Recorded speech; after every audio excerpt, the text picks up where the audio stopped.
We have another special guest today. Doesn't sing as well as our guest from yesterday, but very knowledgeable.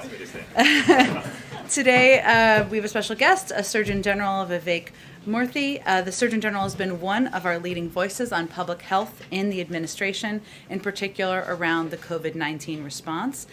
Today, he published an advisory on health misinformation as an urgent public health crisis. And he's here to talk more about this issue and take a few of your questions. With that, I will turn it over.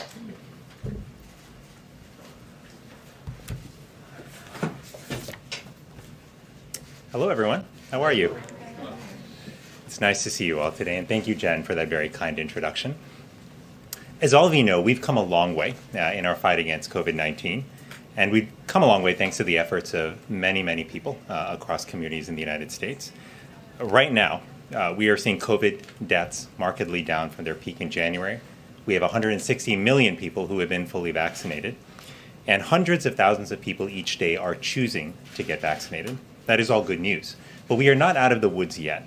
Millions of Americans are still not protected against COVID-19, and we are seeing more infections among those who are unvaccinated.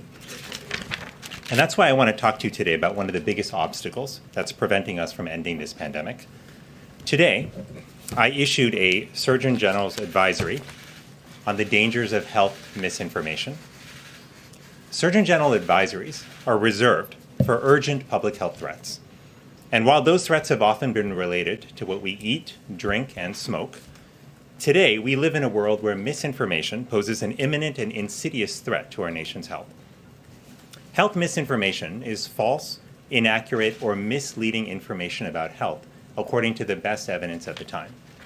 And while it often appears innocuous on social media apps, on retail sites, or search engines, the truth is that misinformation takes away our freedom to make informed decisions about our health and the health of our loved ones. During the COVID-19 pandemic, health misinformation has led people to resist wearing masks in high-risk settings. It's led them to turn down proven treatments and to choose not to get vaccinated. This has led to avoidable illnesses and death. Simply put, health information has cost us lives. Now, health misinformation didn't start with COVID-19. What's different now, though, is the speed and scale at which health misinformation is spreading. Modern technology companies have enabled misinformation to poison our information environment with little accountability to their users. They've allowed people who intentionally spread misinformation, what we call disinformation, to have extraordinary reach. They've designed product features, such as like buttons, that reward us for sharing emotionally charged content, not accurate content. And their algorithms tend to give us more of what we click on, pulling us deeper and deeper into a well of misinformation. Now, we need an all-of-society approach to fight misinformation, and that's why this advisory that I issued today has recommendations for everyone. First, we include recommendations for individuals and families. We ask people to raise the bar for sharing health information by checking sources before they share, to ensure that information is backed by credible scientific sources. As we say in the advisory, if you're not sure, don't share. Second, we're asking health organizations to proactively address misinformation with their patients. Today, the American Academy of Pediatrics is announcing an educational campaign to help parents navigate online health information. I'm encouraged to see this commitment, and again, this is just the beginning. Third, we're asking educational institutions to help improve health information literacy. We're asking researchers and foundations as well to help us learn more about how health information spreads and how to stop it. Today, the Rockefeller Foundation is announcing a $13.5 million commitment to counter health misinformation.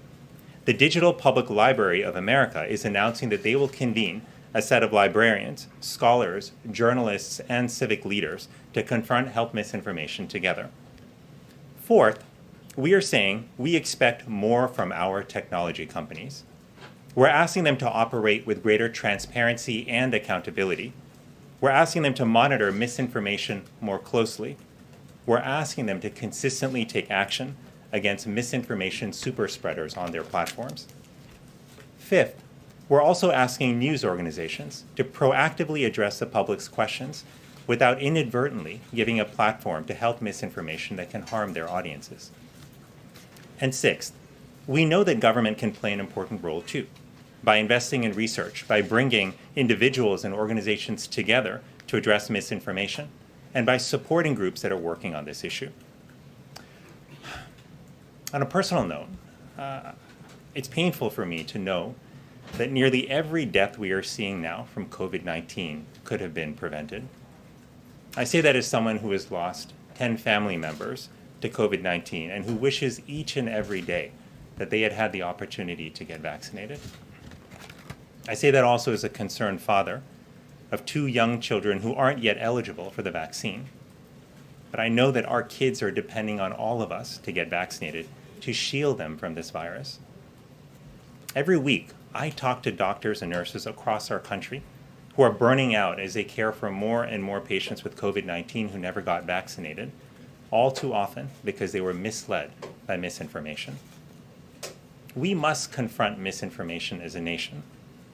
Every one of us has the power and the responsibility to make a difference in this fight. Lives are depending on it. You can read the full advisory at surgeongeneral.gov/health misinformation. And I hope that you will see it as I do, as a starting point from which we can build a healthier information environment, safeguard our nation against future threats, and ultimately empower people to lead healthier lives. Thanks so much for your time, and I'll turn it to Jen. I wanted to ask you whether you see any evidence at all that the misinformation or disinformation that you're seeing comes from any nefarious sources. Are you seeing sort of structures behind the scenes that point to who or what might be behind that? We've seen Russian disinformation in the past. We've seen kind of that sort of hybrid warfare. Are you seeing any indication that there could be nation states behind this disinformation? Well, Andrea, thank you for that question. The misinformation that we're seeing comes from multiple sources. Yes, there is disinformation that is coming from bad actors. But what is also important to point out is that much of the misinformation that is circulating online is often coming from individuals who don't have bad intentions, but who are unintentionally sharing information that they think might be helpful. And that's why in this advisory, we make it very clear that among the things we're asking individuals to do is to pause before they share, to check sources, and if they're not sure if a source is credible, to not share. One of the things we have said, again, is that when it comes to misinformation, not sharing is caring, unlike what many of our moms taught us earlier in life. Thank you very much. Surgeon General, is misinformation the #1 reason why people are not getting vaccinated? Well, Caitlin, it's one of several reasons why people are not getting vaccinated, but it's a very important one, because what we know from polls, Caitlin, is that 2/3 of people who are not vaccinated either believe common myths about the COVID-19 vaccine or think some of those myths might be true. Myths like you can get COVID from the vaccine, which is absolutely not true. So we know that it's not the only driver that's leading people not to be vaccinated, but it is a very important one. And do you personally believe that public figures and public companies that are helping spread misinformation about the vaccine should be held accountable? Well, I think in a moment like this, when we see misinformation literally costing us our loved ones, costing us lives, all of us have to ask how we can be more accountable and responsible for the information that we share. And those of us who may have larger platforms, I think, bear a greater responsibility to think about that. But the bottom line is all of us have an important role here to play. And technology companies have a particularly important role. We know that the dramatic increase in the speed and scale of spread of misinformation has in part been enabled by these platforms. So that's why in this advisory today, we are asking them to step up. We know they have taken some steps to address misinformation, but much, much more has to be done. And we can't wait longer for them to take aggressive action because it's costing people their lives. Go ahead in the middle, and then Rachel, and then unfortunately has to go. Go ahead. So the reality is a lot of the health misinformation you were citing came from this lectern last year. I mean, what do you think the best approach is to counter or deal with misinformation that comes from public officials, people in a position of authority? Well, what I would say is that when it comes to determining what is accurate in terms of health information, science has to guide us. And the good news is that we have credible science individuals in our country. We have doctors and nurses in communities, we have public health departments and the CDC, we have medical schools, nursing schools, and healthcare institutions. These should be our sources of credibility when it comes to evaluating whether information is true or not. I think one of the greatest roles that public leaders can play is to point to scientists and to credible sources and have them speak directly to the public. I'll note for you that that's one thing that this administration has done, is work hard to put scientists and healthcare professionals in front of cameras to have them speak directly to the public. That's what we have to do more of. The problem right now is that the voices of these credible health professionals are getting drowned out.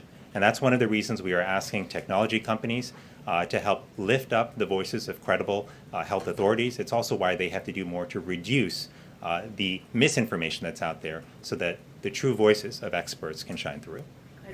Thank you so much for taking my question.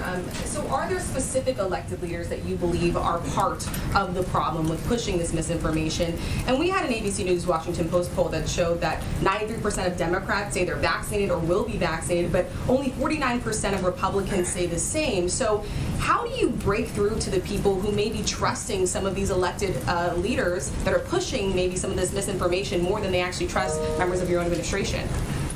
Well, thanks, Rachel. You know, I think about this as I think about doctoring and as I think about my approach to patients, which is I recognize that each patient that I was blessed to care for is an individual, you know, regardless of what their political affiliation or their past may be. They're an individual, and my goal was to understand what their needs and desires were, what their values were, and then to help them improve their health. We have to take a similar approach here when it comes to reaching people with information about COVID-19 and the vaccine. We've got to recognize that sometimes the most trusted voices are not the ones that have the most followers on social media or the ones that have the most name recognition. Sometimes the most trusted sources are a mother or a father or a faith leader or a local doctor or a nurse. And that's why to reach people with accurate information, what we have to do is partner with those local trusted voices. That's why in this advisory, one of the things that we point out, an important role for government, is to support local organizations, including healthcare professionals, so that they can get out there and speak directly to people and share that information.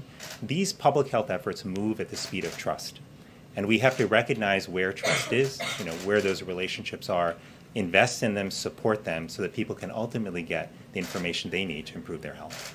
Thank you so much Jen, for joining us. Follow-up for the Surgeon General. I think he has to go, unfortunately. Thank you so much. Okay. Thanks so much, Jen. Thanks, everyone. Okay, I think we're getting ready to start the briefing. I think everybody has a lot of questions, so why don't you? We're going to proceed with the briefing, and then we're happy to take lots of questions in the room. Okay, so unemployment claims, which you all saw the data come out this morning. Today's data on new unemployment claims is further proof that the president's economic plan is working. Today marked yet another new pandemic low in initial unemployment claims, the lowest level since March of 2020. And the 4-week average of new claims continued to decline, dropping to its lowest level in 16 months, down 55% since when President Biden took office.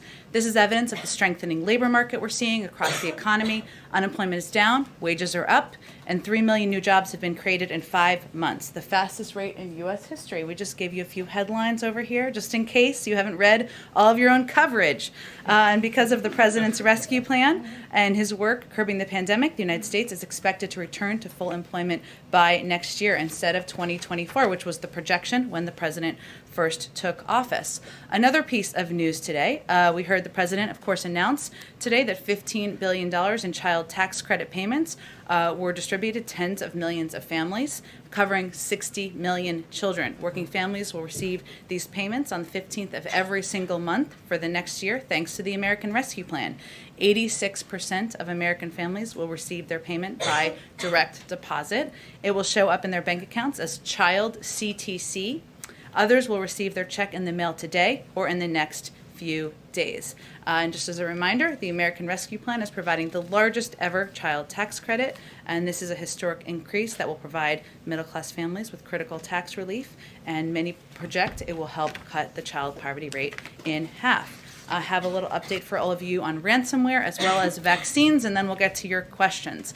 In April, the president directed agencies to take aggressive action to counter the ransomware threat at home and abroad. We have coordinated these efforts, regularly convening an interagency task force that drives coordinated whole of government action to counter ransomware. Participation spans the whole government, including law enforcement, the intelligence community, center risk management agencies, regulators, and other national security agencies. Today, as a part of our ongoing ransomware efforts, the Department of Homeland Security, Department of Justice, Treasury, and State announced new resources and initiatives to protect American businesses and communities from ransomware attacks. Those include the Department of Homeland Security and the Department of Justice launched StopRansomware.gov, a coordinated federal government one-stop resource for public and private sector organizations to reduce their risk of ransomware attacks. The Department of Treasury announced a FinCEN exchange on ransomware to discuss efforts by the public and private sectors to increase targeted information sharing and analysis and pursue criminal actors and networks that engage in such attacks. And the Department of State announced it will offer up to $10 million in rewards for information leading to the identification or location of any person engaged in state-sponsored malicious cyber activities. This is a part of our ongoing efforts and our ongoing work of our interagency process that is a newer initiative in this administration. Finally, last night, Haiti received 500,000 doses of COVID-19 Moderna vaccines donated by the United States through the COVAX facility, and we will send in a significant amount of additional doses to Haiti soon in consultation with local health authorities. The embassy in Haiti has worked closely with Haitian Health, the Haitian Health Ministry, Pan American Health Organization, and UNICEF to ensure that these vaccines arrive safely and securely, and that they are also distributed equitably and without interference to the people who need them most. We remain, of course, a partner of the Haitian people in building a more stable and secure Haiti, including in its fight against COVID-19. Go ahead, Alex. Thanks, Jen. Can you talk a little bit more about this request for tech companies to be more aggressive in policing misinformation? Has the administration been in touch with any of these companies, and are there any actions that the federal government can take to ensure their cooperation? Because we've seen from the start there's not a lot of action on some of these platforms. Sure. Well, first, we are in regular touch with these social media platforms, and those engagements typically happen through members of our senior staff, but also members of our COVID-19 team. Given, as Dr. Murthy conveyed, this is a big issue of misinformation, specifically on the pandemic. In terms of actions, Alex, that we have taken, or we're working to take, I should say, from the federal government, we've increased disinformation research and tracking within the Surgeon General's office. We're flagging problematic posts for Facebook that spread disinformation. We're working with doctors and medical professionals to connect to connected medical experts who are popular with their audiences with accurate information and boost trusted content. So we're helping get trusted content out there. We also created the COVID Community Corps to get factual information into the hands of local messengers. And we're also investing, as you all have seen, in the president's, the vice president's, and Dr. Fauci's time in meeting with influencers who also have large reaches to a lot of these target audiences who can spread and share accurate information. You saw an example of that yesterday. I believe that video will be out tomorrow. I think that was your question, Steve, yesterday. I did a full follow-up there.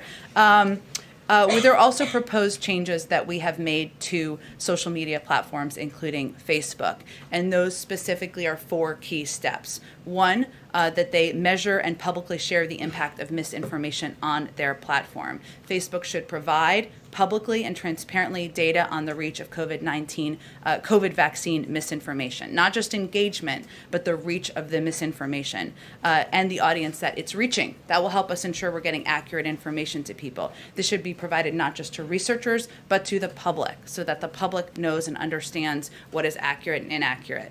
Second, that we have proposed that they create a robust enforcement strategy that bridges their properties and provides transparency about the rules. So I think this was a question asked before, there's about 12 people who are producing 65% of anti-vaccine misinformation on social media platforms. All of them remain active on Facebook, despite some even being banned on other platforms, including Facebook, ones that Facebook owns. Third, it's important to take faster action against harmful posts. As you all know, information travels quite quickly on social media platforms. Sometimes it's not accurate, and Facebook needs to move more quickly to remove harmful violative posts. Posts that will be within their policies for removal often remain up for days. That's too long. The information spreads too quickly. Finally, we have proposed they promote quality information sources in their feed algorithm. Facebook has repeatedly shown that they have the leverage to promote quality information. We've seen them effectively do this in their algorithm over low quality information, and they've chosen not to use it in this case, and that's certainly an area that would have an impact. So these are certainly the proposals. We engage with them regularly, and they certainly understand what our asks are. And one of the problems with vaccines right now is that they've become politicized.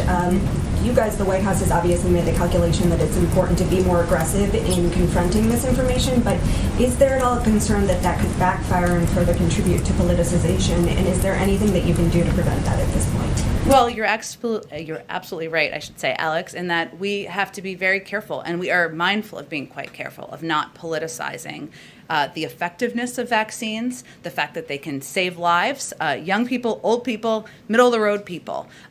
It's important for us, we've made a calculation, to push back on misinformation. You're right. But that's one of the reasons, as Dr. Murthy was conveying, we have empowered, engaged, funded local voices, because they are often the most trusted voices: doctors, medical experts, clergy, people who are members of civic leaders and communities. That's where we are putting most of our resources, even as we are working to combat misinformation that's traveling online or traveling, unfortunately, out of the mouths of elected officials from time to time. Go ahead. I want to follow up on the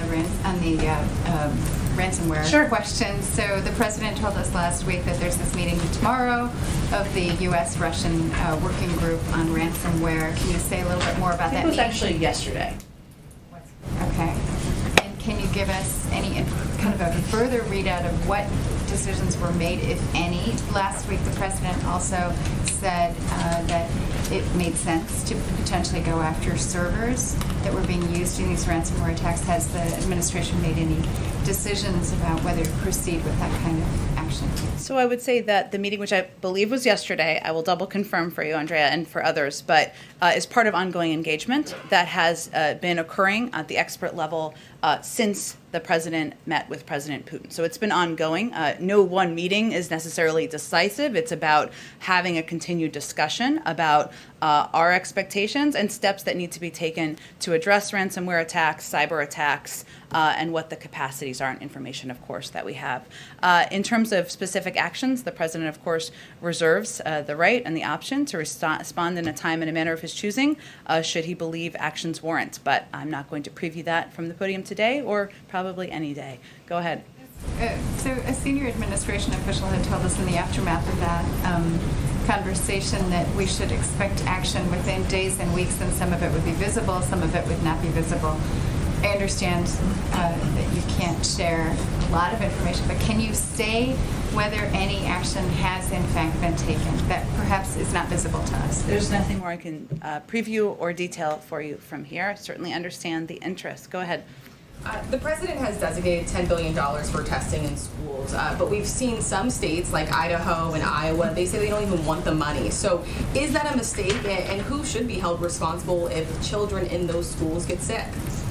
Well, certainly we've always said from the beginning that local school districts are going to make decisions about how to use the funding and resources available, but also how they're going to apply the mitigation measures that have been laid out by the CDC. And certainly we would expect that members of their local community, parents, others who care about the health and well-being of their children would voice their concern if they have it. But it's always worked that way in terms of local school districts implementing policies. The role of the CDC is to provide public health information. Our role from the federal government was to secure funding to ensure schools that need resources. They don't all need resources, but have access to those funds should they need it. Many have used it, many have applied it, and many schools will be opening as a result of that funding. Is there a concern, though, about not being able to even track an outbreak if there is one because of the lack of testing, possibly?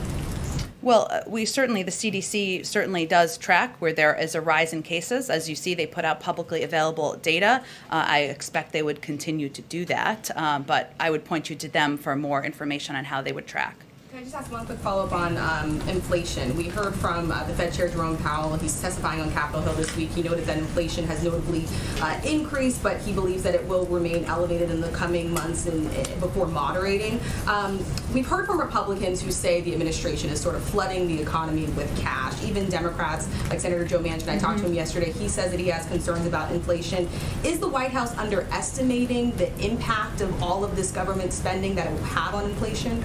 Well, our experts believe, and the data shows, and the Federal Reserve Chair, who operates independently, conveyed yesterday that most of the price increases we are seeing are expected to be temporary due to the consequences of restarting an economy shut down during the pandemic. And we're seeing that in certain industries more than others as prices go back to where they were pre-pandemic. And that certainly we had an expectation that would be an impact. So areas like spike in car prices due to supply chain challenges on the restart, or a spike in hotel room costs as the hospitality industry gets going.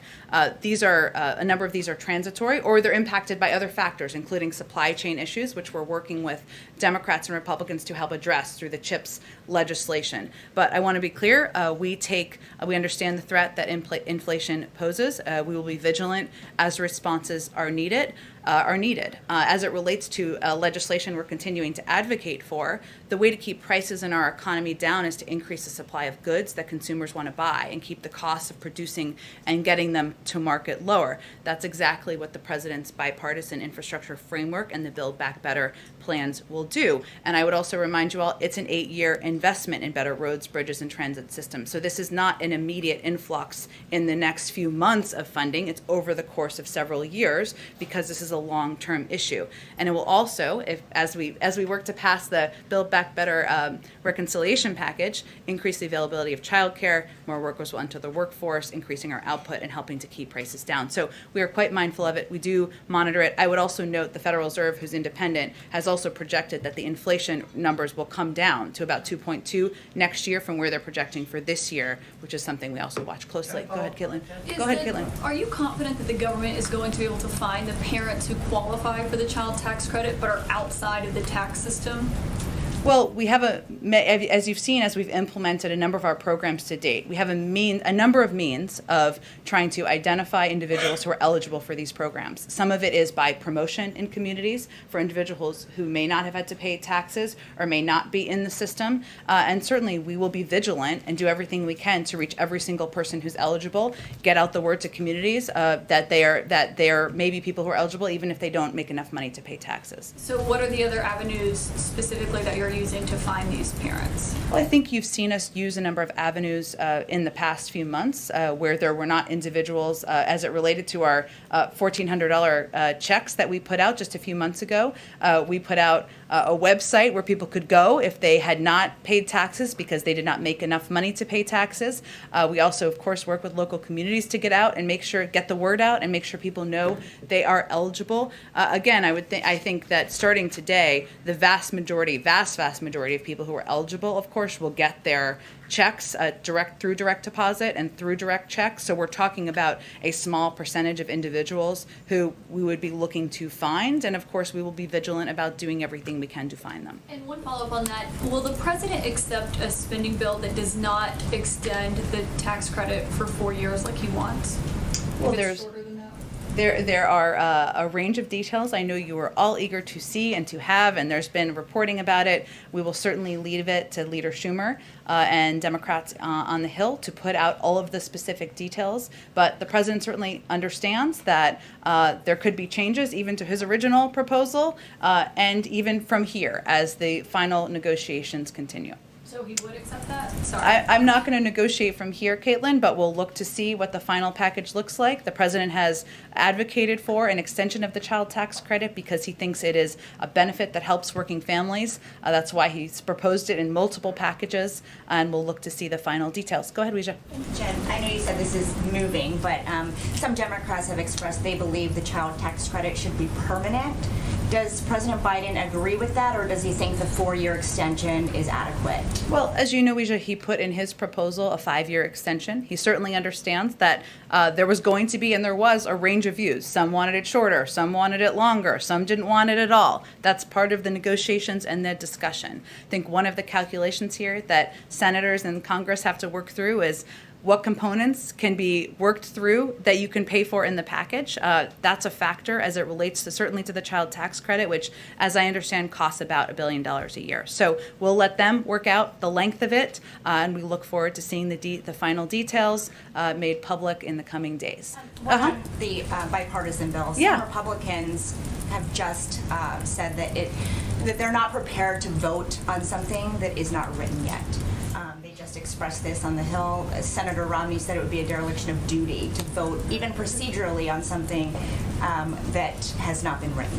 Does the president agree with Senator Schumer's timeline to hold a vote before all the language is finalized? Well, first, I think it's important to remember that there was an agreement that many senators were a part of, Democrat and Republican, on the framework. That is the basis of this piece of legislation, right? That they agreed to. The president certainly expects that everyone will stay true to their commitment, as he will. Of course, the president believes that his most important role he can play is to continue to advocate for the key components of what's in this package, why it's important for people to support it in Congress, and why the American people should be excited about investments in roads and railways and bridges and investments in making sure we're addressing our climate crisis. He will leave the mechanics and the timeline up to Leader Schumer. Go ahead. Thank you, Jen. Now that you've had a few days to think about it, does this White House still think the protests in Cuba are happening because people are upset about a rise in COVID cases there, or is there some thought maybe given to the possibility that they are protesting because they are sick of communism? Well, Peter, first I would say communism is a failed ideology, and we certainly believe that. It has failed the people of Cuba. They deserve freedom. They deserve a government that supports them, whether that is making sure they have health and medical supplies, access to vaccines, or whether they have economic opportunity and prosperity. And instead, this has been a government, an authoritarian communist regime that has repressed its people and has failed the people of Cuba. Hence, we're seeing them in the streets. But I would note that the ideology of the government, which has failed, has led to a lack of access to economic opportunity, to medical supplies, to COVID vaccines. So all of those pieces are true. And there are protesters now in this country who are chanting as these protests in Cuba are going on, where is Biden? So where is he? What is he doing to protect these people who are rising up against the leaders of this failed experiment? Well, first, he is certainly advocating for and speaking out as we've put out a statement, multiple statements. Maybe one of you will ask him a question about Cuba today. I will leave it to all of you to determine that. But one, he has made clear that he stands with the Cuban people and their call for freedom from both the pandemic and from decades of repression and economic suffering to which they've been subjected by Cuba's authoritarian regime. There's an ongoing review of our own policies. And as we look at those policies, one of the big factors is ensuring we are not doing anything to pad the pockets of a corrupt authoritarian regime. And that is certainly a factor as he's considering. But we're looking closely at how we can help in a humanitarian way, how we can help support the voices of the Cuban people. And there's an ongoing policy review in that regard. And we'd be happy to ask him about it later if he calls on us. But one more. Anyone can ask anything they want, but go ahead. Why is the Secretary of State Blinken trying to address human rights in the U.S. by inviting experts, UN experts from Cuba and China here?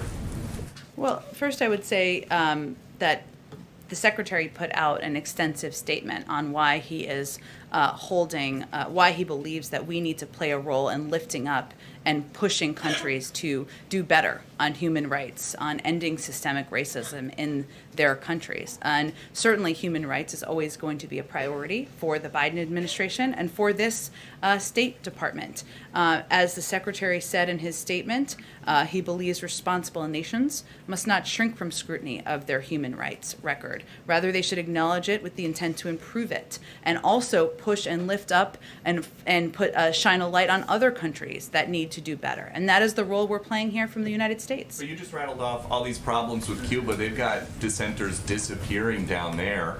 In China, they've got 1 million religious minorities in internment camps. Why are they going to come here and tell us how to improve our country? I certainly don't think that's the format of the event, but lifting up and elevating human rights, systemic racism, the steps that have been taken, the poor treatment of Uyghurs, as I think you're referencing here in China, and pushing other countries with a spotlight on them to do better is certainly a role we can play from the United States. Go ahead. Can I ask you about South Africa very quickly? There Sure. have been days of looting and unrest there in South Africa. They've now destroyed hundreds of businesses. At least 117 people there have been killed. Does the White House have any reaction to what's taking place there? And what, if any, role does the U.S. government have here to help try to quell the situation? We certainly track and watch closely, and certainly have concerns about unrest that we see in the streets in South Africa. In terms of the specific actions, I think the State Department is probably best equipped, but I'm happy to talk to our national security team if there's anything specifically we can convey from here. Let me follow up. Yesterday I asked you about Afghanistan. Is there anything more you can tell us about those special immigrant visas as they relate to the Afghan interpreters, translators, engineers, and others? Sure. Let me try to provide a little bit more detail on how the process works, which you have all understandably been asking about.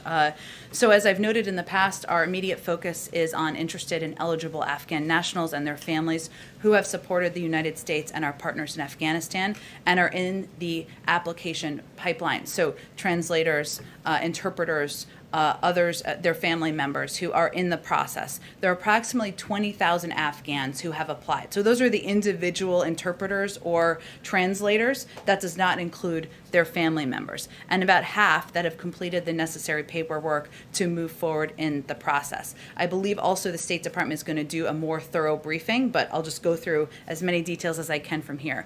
Once individuals, so that's how the process works. Once individuals are approved through the security vetting process, which their paperwork conclusion does not conclude it. There's another vetting process they would conclude.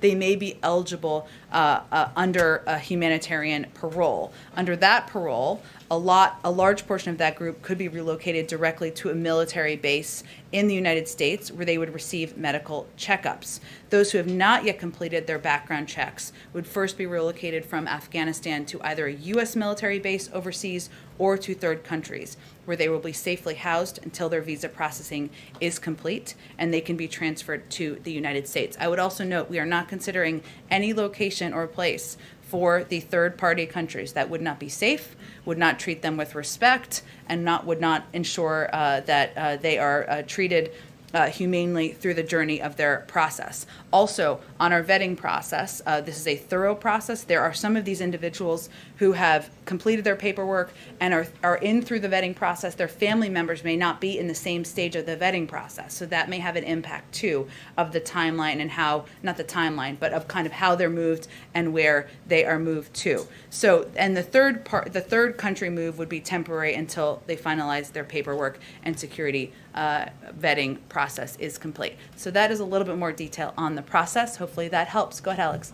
Former President Bush yesterday in an interview criticized the withdrawal, and he said he's very concerned about the Afghan women.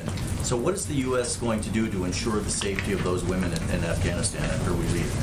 Well, first I would say that the President agrees that we need to ensure we are continuing to support through humanitarian programs, through security programs, the women of Afghanistan. And we certainly respect the right of the former president to voice his view on Afghanistan and the president's decision. It's not a secret that President Biden and President Bush haven't seen eye to eye on matters relating to the use of military force. So we respect his right to voice his opinion. We just disagree. I would also note that while we continue to provide security humanitarian assistance, we also intend to have a diplomatic presence on the ground to continue to be a source and resource for individuals in Afghanistan. Just secondly, Senator Manchin is quite upset about some of the climate provisions in the $3.5 trillion package.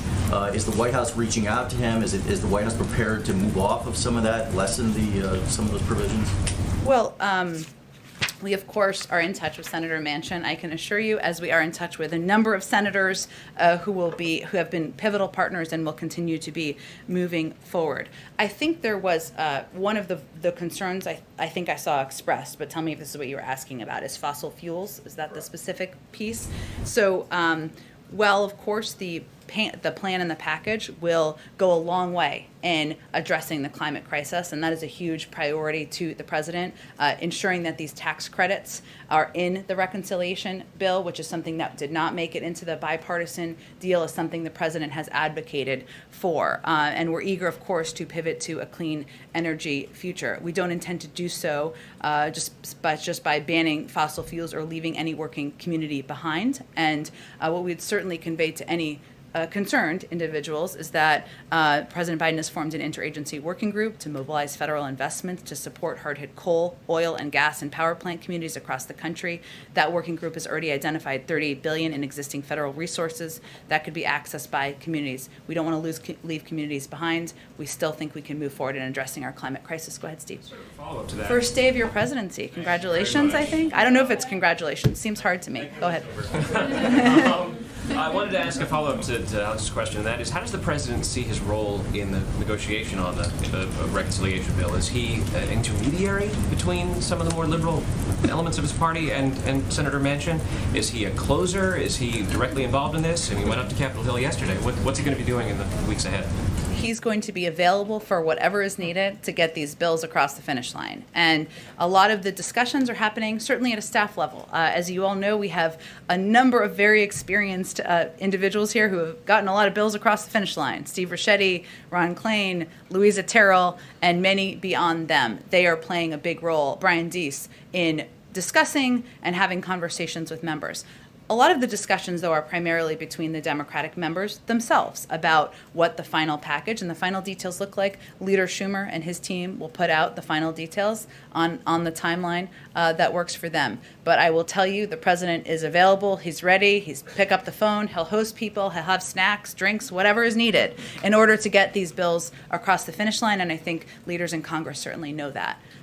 Go ahead, Brian. Thank you very much. Two questions. One, to follow up on the inflation. Inflation surged to 5.4% in June. It's the largest jump since 2008. You all say it's temporary, but today Axios is reporting that J.P. Morgan Chase CEO is saying, I don't think it's only temporary, and that it's a little worse than the Fed predicts. There's a disparity there. How are you going to address what they think may be permanent? Well, I would say first that many outside experts, including the Federal Reserve, even if J.P. Morgan or Jamie Dimon or whomever it is disagrees, have projected that the rise of inflation is transitory and have projected a lowering of inflation next year. We also have seen in the data that some of the issues, and I outlined this a little bit earlier, like the spike in car prices, which we know has a bigger issue, has another issue involved in it, which is the supply chain issues, which we're trying to separately address, or hotels and some of the industries that related to travel that have seen increases because the economy is turning back on. So we certainly will refer to economic experts out there, the Federal Reserve, and many others who have projected the transitory nature of this, as well as what we see as a number of the factors that are leading to the impact currently. The second question is about Jeff Flake. Earlier this week, he was nominated by the president to go to Turkey as our envoy. That ambassadorship that's a problematic area. What is it exactly in the former senator's background that gives this administration confidence that he can carry out his task there? Well, he's a former member of the Senate Foreign Relations Committee, someone who played an important role in discussing debating and working on a range of foreign policy issues as in his role as a former U.S. Senator. So that is a pretty good basis. Okay, Francesca, go ahead. Thanks, Jen. I have a foreign policy question. Sure. Just to stay on inflation for a moment, what is the White House's message to average Americans, including those who are on limited income, though, who are experiencing higher prices right now for food and clothing and other goods and services? You mentioned that it's expected to die down next year, but what is your message to them in the meantime? Is it simply just to wait it out? That's certainly not what I've ever said, but I will say our message is that we understand the threat that inflation poses. We will be vigilant about any responses needed. It's important for Americans to know and understand that these impacts are temporary, and some of these price increases are a result of the economy turning back on. And experts will tell you that, whether it's the hotel industry or the airline industry, going back to pre-pandemic prices. I'll also note that the president has taken a number of steps, including ensuring that the vast majority of the American people were getting $1,400 checks, getting the child tax credit out to people's bank accounts today, because he knows that Americans need a little extra help. Still need a little extra help as the economy turns back on. So he's committed to helping working people, and it's also important for people to understand the transitory nature of inflation. And can you provide a status update on investigative assistance for Haiti? And also, when can the public expect the administration to make a determination on whether it's changing its policy towards Cuba? Sure. I don't have anything for you on the timeline on Cuba policy. I will note that we certainly look at the policy through the prism of how we can most help the Cuban people, the people who have been out in the streets looking to have their voices heard in these protests. And even as we look at individual components of policies that would be under consideration, including, say, remittances, there are a range of factors. There are a number, of course, of people who have called for a return for allowing remittances to go from family members to individuals in Cuba. On the flip side of that, or one of the challenges, is the prevention or our desire to prevent remittances or any funding going in the hands or the pockets of leaders in Cuba. So these are challenging issues. There's an ongoing review. I don't have a timeline to preview for you. In terms of Haiti, let me see. I do think I have a little bit of an update for you. Let me see what I have for you. So we've provided a couple of updates of what we've provided. So just in case you don't have this, the FBI is providing investigative assistance to the Haitian authorities at the request of the government of Haiti. They remain committed to working alongside our international partners to administer justice. That was a specific ask. We're also continuing to provide ongoing security assistance and consultations as they have also requested. We're still working with leaders in Haiti to refine their requests, and that review is ongoing. We're in regular touch, and as we have additional components to provide, we'll share that with all of you. Okay, let's go ahead. One more. Two quick ones. So first, I know. We're wrapping. It's like a last one. Senate and House Democrats say that they want to put citizenship pathway into the reconciliation package. Mm-hmm. Is the White House supportive of that strategy? Yep. Okay, and then can I squeeze in my last one? Sure. So fast. That was an easy one. Go ahead. Okay, so the Florida's governor and some FEC commissioner and Miami representatives are calling on Biden to greenlight a plan that would allow the deployment of higher altitude communication balloons to beam internet into Cuba. Mm-hmm. Is this something the administration plans to do, and if not, why not? Well, the lack of internet access, as you know, which is why you're asking, is a huge issue in Cuba, and one that is very challenging for the people of Cuba so they can gain access to accurate information, they can correspond with family members and others. We are certainly looking at that to see what can be done to address, but in terms of that specific proposal, I don't have an assessment of that. I can see if there's more specifics on it. Okay, thanks everyone. Thanks everyone. Thank you.